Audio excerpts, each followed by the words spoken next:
Tempe is very proud to be one of the pilot cities for this unique partnership with the National League of Cities, which I've been a member of for over 16 years.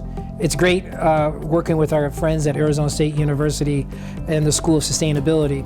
They help bring us some applied academic angles to this project with a critical conversation regarding resilient cities. What I love to see in Tempe is that overlap between academia and the city departments. I think that research is really informing the work that the city can potentially do, and you have the right people at the table.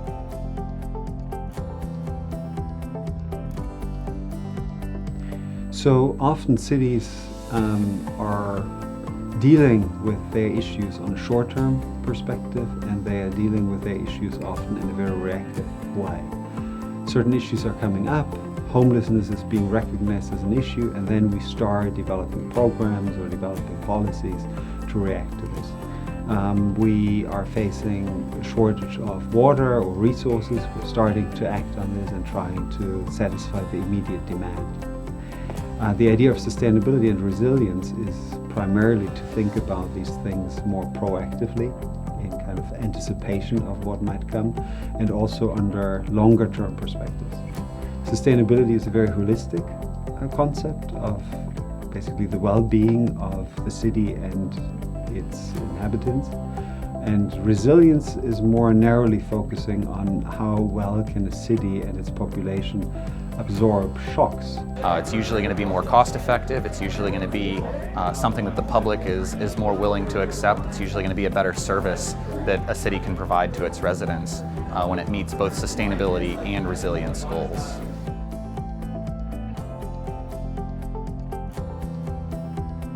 What we have learned from a lot of capacity building exercises is that if they are limited in terms of one-off workshop, they have often not really a lasting impact. They are interesting, maybe entertaining, but they are not really creating the transformation, the change in policies, behavior, decision-making we are seeking.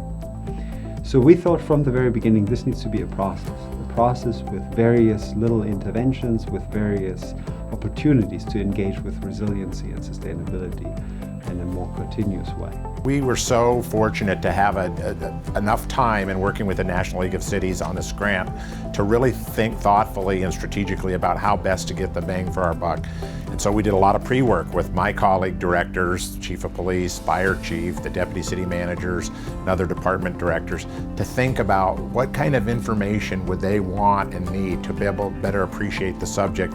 So when we went into the workshop, it wasn't cold, but it was something that they had some familiarity with. So we had various, as we mentioned, various events beforehand where we started discussing definitions of sustainability. We gave examples of other cities, how they are dealing and advancing their sustainability agenda.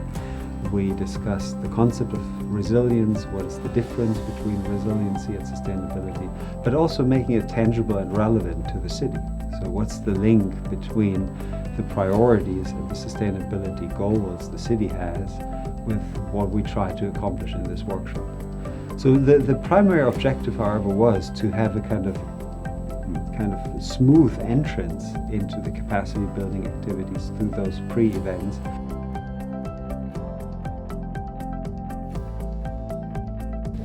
The way that we designed the game was intended to show the players that they're already using sustainability ways of thinking in their jobs. It's giving a name to things that they're already doing and showing the way that those ways of thinking can be connected and leveraged for sustainability problem solving.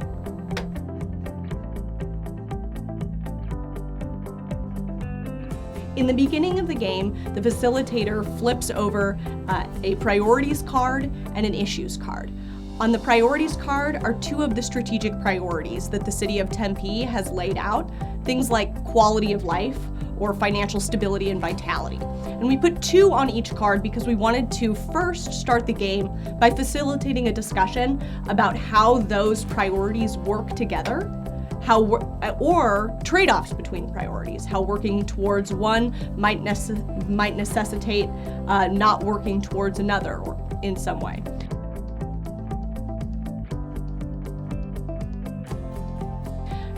The issues cards describe chronic issues that the city is dealing with, things like homelessness or lack of walkability. And then the facilitators asked the group to discuss how addressing homelessness could help achieve the city's strategic priorities. So in this beginning phase of the game, we're kind of laying the groundwork for this values thinking around trade-offs between the goals that we're trying to achieve in the city and systems thinking, where we think about the ways in which problems in the city and the ways that we try to address them are interconnected. So the game allowed for, it's a format of capacity building that allows people to engage in a collective way with these issues, but also, would allow them to link various of those issues, right? So what is the link between social issues and resource issues? What is the link between policy and finance?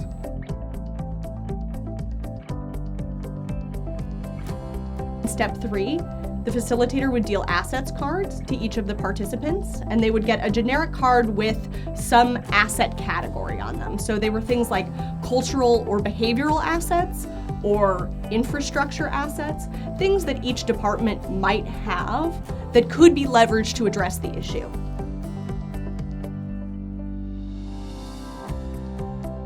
In the 4th step, the facilitator turns over a shock card that introduces a social or environmental disaster to the game. The shock card introduces something that totally changes the way that cities need to operate. So this might be a domestic terror attack, or it might be a severe flood, and the facilitator asks the participants how they think the asset that they just laid out will need to be reallocated in the event of such a severe, such a shock. So the group takes a few minutes to discuss how they're going to use their asset that they were just using to address an issue in a new way to address a shock. And so the end of the workshop was all about sharing out how different groups in Tempe dealt with different disasters and how the city built back better. And so we kind of culminated the day with this great energy and storytelling. Well, I was hoping, as I mentioned through the pre-work, that there would really be an active engagement, and it absolutely happened. We were so fortunate. I might be jumping ahead on your questions. We were so fortunate to have, the brightest minds in global sustainability and those concepts. We've got a new sustainability manager who came from ASU, Braden Kay.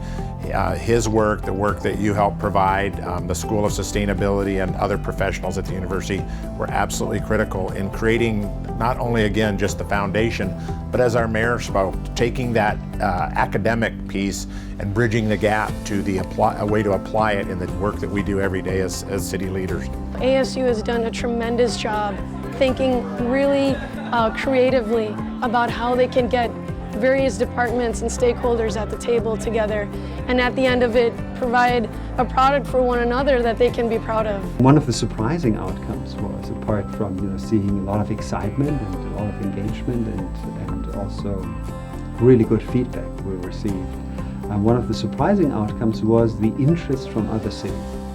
The immediate interest from other teams to think about how can we apply this in a different context.